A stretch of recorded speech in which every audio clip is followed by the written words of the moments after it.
जय हिंद, नमस्कार। मैं अंबर जैदी स्वागत करती हूँ आप सबका एक बार फिर से हमारे आज के कार्यक्रम में। दोस्तों, 4 साल तक ग्लोबल कैपिटल मार्केट से बाहर रहने के बाद पाकिस्तान ने फाइनली वापस एंट्री ली है, वो भी $500 मिलियन के यूरो बॉन्ड इशू करके, और वो भी स्ट्रॉन्ग इन्वेस्टर डिमांड के क्लेम के साथ में। और इतना ही नहीं, पाकिस्तान को आईएमएफ ने भी $1.2 बिलियन का बेल आउट पैकेज अनाउंस किया है।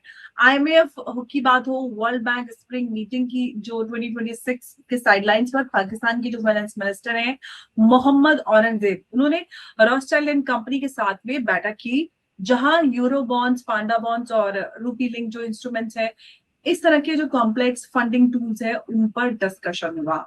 अब सरफेस पर तो ये सारी चीजें आपको एकदम पिक्चर जो है एकदम क्लियर नजर आती है और काफी पॉजिटिव लगती है।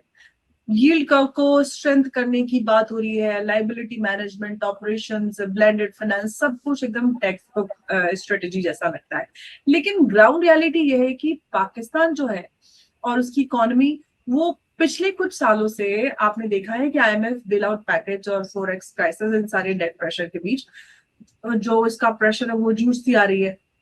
और सवाल इसमें से ये उठता है कि क्या पाकिस्तान, ये जो कमबैक की बात हो रही है, ये क्या ये कमबैक है, या फिर ये बोरो टू सर्वाइव का एक नया मॉडल, या इसके पीछे कुछ और खेल हो गया? क्योंकि जिस तरह से और जो किरदार पाकिस्तान ने अदा किया है, उसके बदले क्या पाकिस्तान का डीन्यूक्लियराइजेशन हो चुका है और उसके बदले में पैसा आ रहा है? तो देखते हैं क्या कुछ है इसके पीछे, और विस्तार से समझेंगे इसको। और मेरे साथ उमेश जी पर चर्चा करने के लिए। उमेश जी, स्वागत है आपका। जय हिंद, नमस्कार। जय सिया राम अंबर जी। जय श्री राम। वैसे क्या हम जो लेटेस्ट अपडेट्स आ रहे हैं कि पाकिस्तान का एक तो 500 मिलियन के यूरो बॉन्ड इशू जो कर रहा है, सच में कॉन्फिडेंस का सिग्नल है या मजबूरी का एक कदम कहे? क्या कहानी इसके पीछे समझ में आती है? प्लस आईएमएफ भी 1.2 बिलियन पैकेज दे रहा है। तो एक तरफ तो ये यहाँ पे यूरो बॉन्ड इशू हो रहा है, दूसरी तरफ आईएमएफ बेल आउट दे रहा है। मतलब कुछ बात ऐसे समझ में नहीं आ रही। देखिए, पाकिस्तान का होलसेल जो सौदा है वो आसिफ मुनीर और शहबाज शरीफ कर रहे हैं। इसके लिए अमेरिकन प्रेसिडेंट डोनाल्ड ट्रंप उनको बोलते हैं माय डियर फील्ड मार्शल। और वर्ल्ड लिबर्टी फाइनेंशियल के अंदर जो आपको भी मालूम है कि ट्रंप के बेटे उसमें होल्डिंग कर रहे हैं, और वहां पर पाकिस्तान के अंदर क्रिप्टो माइनिंग की बात हो रही है।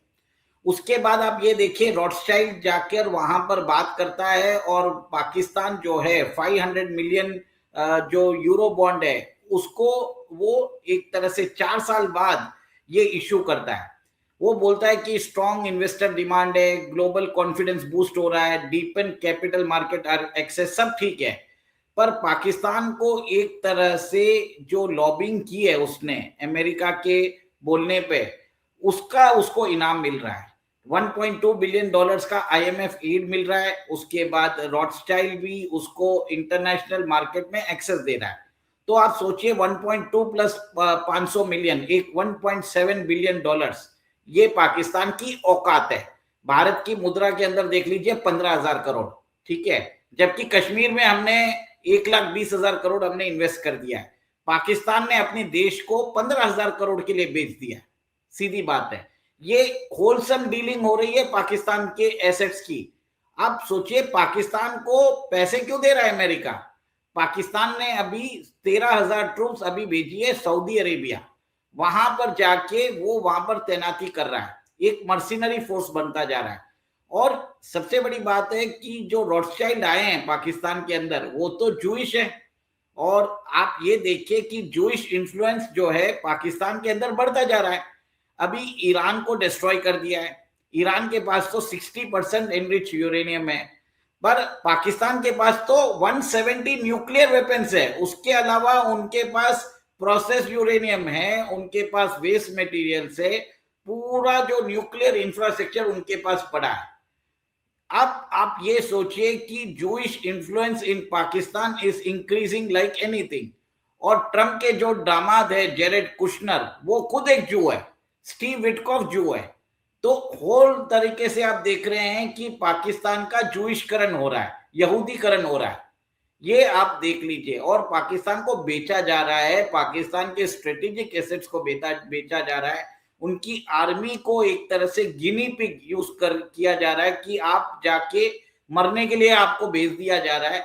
आसिफ मुनीर और शहबाज शरीफ डील कर रहे हैं वॉशिंगटन में जाके, पाकिस्तान को बेच रहे हैं।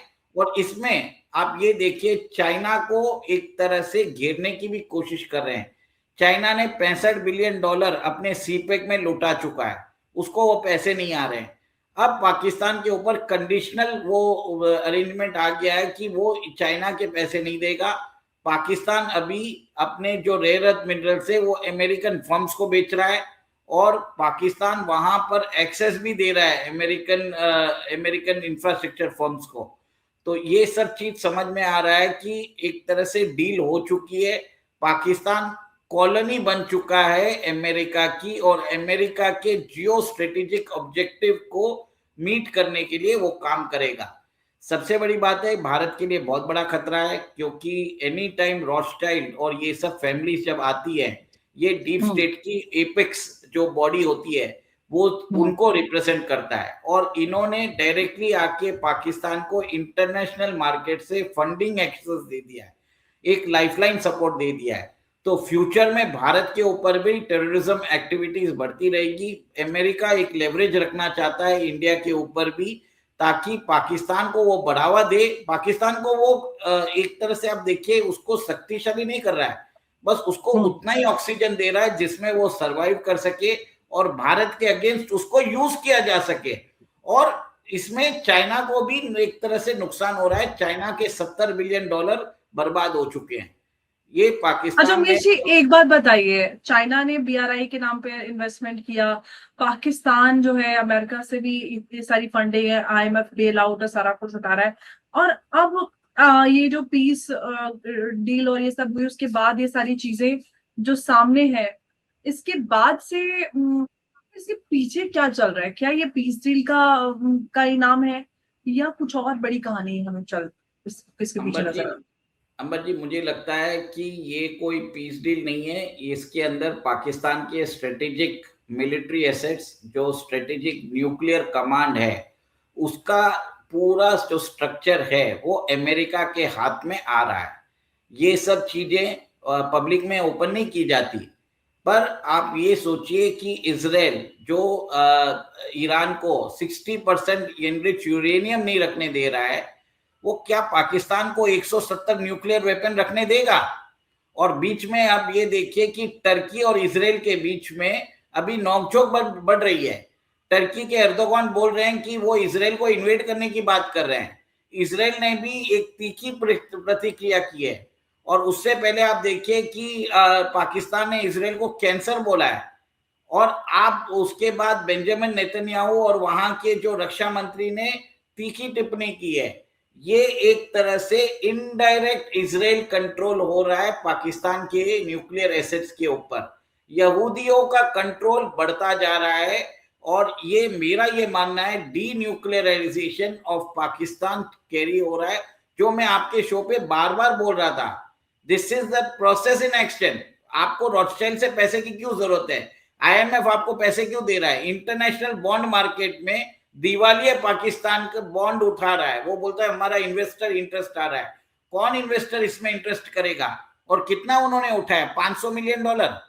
सोचिए, 1.2 और 500 मिलियन डॉलर बोले तो $1.7 बिलियन। भारत की करेंसी में 16-17 हजार करोड़ रुपया होता है। क्या बड़ी बात है इसमें? तो मेरा ये मानना है कि this is just a sham. इसमें पाकिस्तान को बर्बाद करने का पूरा एक कार्यक्रम कर चुके हैं। और पाकिस्तान, आप देखिए कि शहबाज शरीफ और आसिफ मुनीर वो अभी ओवरसीज ट्रिप्स पे हैं। वो सऊदी से बात कर रहे हैं, टर्की से बात कर रहे हैं, कतर से बात कर रहे हैं, वॉशिंगटन जा रहे हैं। सब जगह उन्हें पैसे लौटाने पड़ रहे हैं, क्योंकि यूएई ने अपने $3 बिलियन भी मांगे हैं। आप ये देखिए, अब यूएई ने जब $3 बिलियन मांगे तो इन्होंने सऊदी से जाके वो पैसे लिए और सऊदी से पैसे लेके वो यूएई को दे रहे हैं। अब अमेरिका ने भी उनको $1.7 बिलियन दे दिए। अब ये $1.7 बिलियन कितने दिनों तक चलेंगे हमें नहीं मालूम। और इसमें पाकिस्तान की जनता को कोई फायदा नहीं होने वाला है। पाकिस्तान के जो ये हुक्मरान है, ये सारा पैसा खुद ही ले लेंगे। और आप ये देखिए, आसिफ मुनीर की जो बीवी और बच्चे हैं वो तो ऑलरेडी अमेरिका में है। नवाज शरीफ की फैमिली जो है वो लंदन में बैठी है, भुट्टो जो है वो भी लंदन में बैठे हैं। तो अल्टीमेटली जो है पाकिस्तान का टॉप ब्रास जो है वो सेफ एंड सिक्योर हो चुका है। ये एक तरह से एक जो स्टेट है, मिलिट्री स्टेट जो पाकिस्तान है, ये एक तरह से आप इकोनॉमिक डिग्रेडेशन की तरफ जा रहा है और फुल फ्लेज सिस्टमैटिक फेलियर की तरफ बढ़ता जा रहा है। लाइफलाइन जरूर दी है कि 1.7 बिलियन डॉलर्स में आप एक बार चला लो काम, पर ये कितने दिन चलेगा? पाकिस्तान के अंदर पेट्रोल 520 रुपया है, क्या पेट्रोल के दाम कम हुए हैं इनको इंटरनेशनल एड मिलने से? ये हमें देखने की बात है, पाकिस्तान की जनता को सोचने की बात है कि उनको एड मिल रही है, भीख मिल रही है, पर क्या उनको वो बेनिफिट मिल रहा है? बेनिफिट कौन ले रहा है? आपके मिलिट्री जनरल्स ले रहे हैं, आपका जो आईएसआई चीफ है आसिम मलिक वो ले रहा है, और आपका ये मुनीर ले रहा है, शहबाज शरीफ ले रहा है, नवाज शरीफ बैठा है, वो बैठा है लंदन में बैठ के डील कर रहा है। तो ये एक तरह से पाकिस्तान को होलसेल जो सेल ऑफ है, पाकिस्तान को कंप्लीटली खत्म कर देगा। इसमें अल्टीमेटली लेकिन उमेश जी एक बात है कि जो पाकिस्तानी जर्नलिस्ट हैं और पाकिस्तानी हैंडल की तरफ से बड़े सारे बिगेस्ट क्लेम किए जा रहे हैं, स्ट्रॉन्ग इन्वेस्टर डिमांड और ये सारा कुछ, लेकिन सवाल ये है कि किस यील्ड पर और कहाँ पे मतलब ये किस आधार पर ये हाई डिमांड जो स्ट्रॉन्ग इन्वेस्टर डिमांड की बात हो रही है, मतलब ये सारा कुछ 500 मिलियन बोलते हैं, 4,500 करोड़ है इंडियन करेंसी में। ये क्या? हाँ, तो कौन सी बड़ी डिमांड है इसके अंदर? आप सोच लीजिए, भिखारी को भीख देते हैं ना, वैसे भी मतलब ऐसा है कि मुनीर और शहबाज शरीफ ने अपनी जीप जो है ट्रम्प के शूज के ऊपर उन्होंने रख के साफ किए, तब जाके चिल्लर मिले इनको। 500 मिलियन कौन सी बड़ी बात है? कौन सा इन्वेस्टर इंटरेस्ट है? ये तो एक तरह से बोला गया है कि भैया बॉन्ड निकाल दिए, आपको पैसे देने पड़ेंगे, और अगर पैसे नहीं दिए तो फ्यूचर में स्ट्रेटेजिक एसेट्स ले लेंगे ये लोग। ये सॉवरेन बॉन्ड इसके लिए दिया जाता है कि ये डिफॉल्ट ना कर सकते, और इसका रोल ओवर भी नहीं होता है, और मेच्योरिटी पे देना पड़ता है।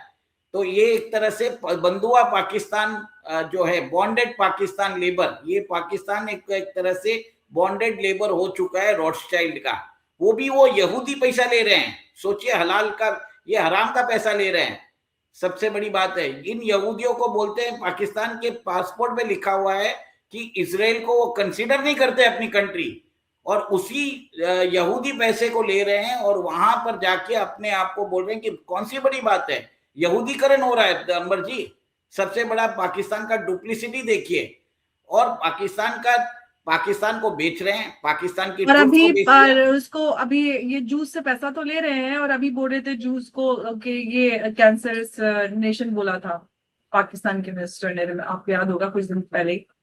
देखिए, वही तो बात कर रहा हूं मैं कि पाकिस्तान, ये जो मुनीर है ये अमेरिका का चमचा है, और वर्ल्ड लिबर्टी फाइनेंशियल जो कनेक्शन मैंने बताया था, ट्रम्प की कंपनी है जिसने पाकिस्तान के अंदर क्रिप्टो माइनिंग की बात की है, वो एक सेकंड रिलेशनशिप है।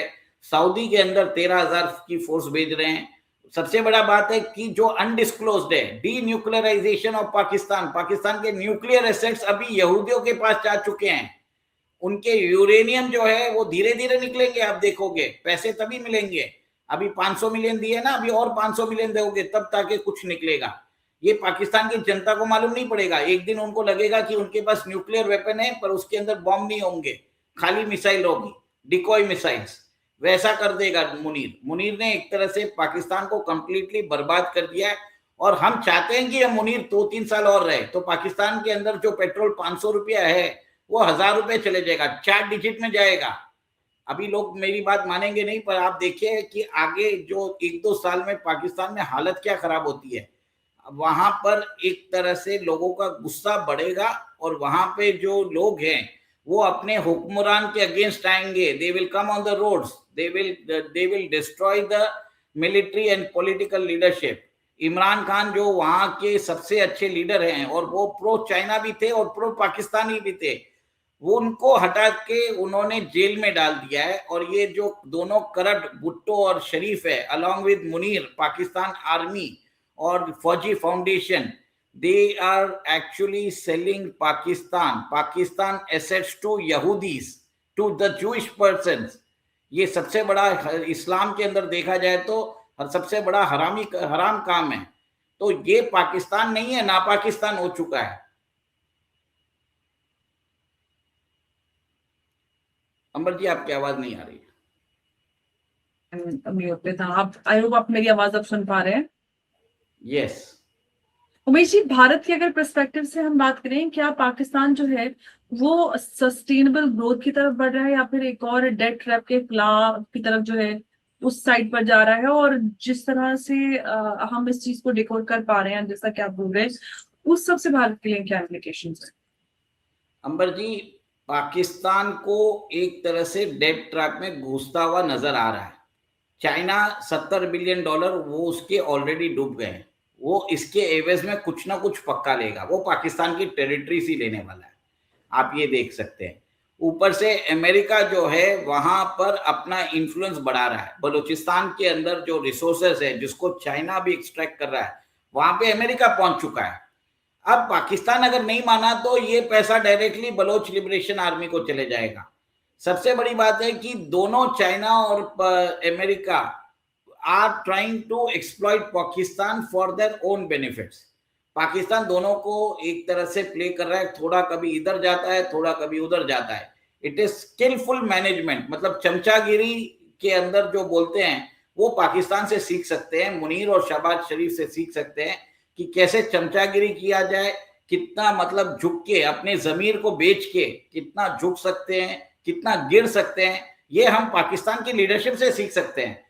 इनके अंदर कोई ईमान तो है नहीं, मुसलमान तो हो ही नहीं सकते, क्योंकि मुसलमानों में के अंदर तो ईमान होता है, पाकिस्तानियों के अंदर तो वो भी नहीं है। पाकिस्तान की लीडरशिप तो एक तरह से भीख मांग रही है हर जाके। और सोचिए, यहूदियों से वो पैसा ले रही है, जिन यहूदियों को वो नफरत करते हैं, इस्लाम में हराम मानते हैं, उनसे पैसे ले रहे हैं। ये कैसे एक तरह से सबसे बड़ी विडंबना है। तो पाकिस्तान तो मुसलमान कंट्री है ही नहीं, वो तो एक तरह से बोल सकते हैं कि वैशी दरिंदे हैं जो अपने लिए, अपने पैसों के लिए तो इस्लाम को भी बेच देंगे।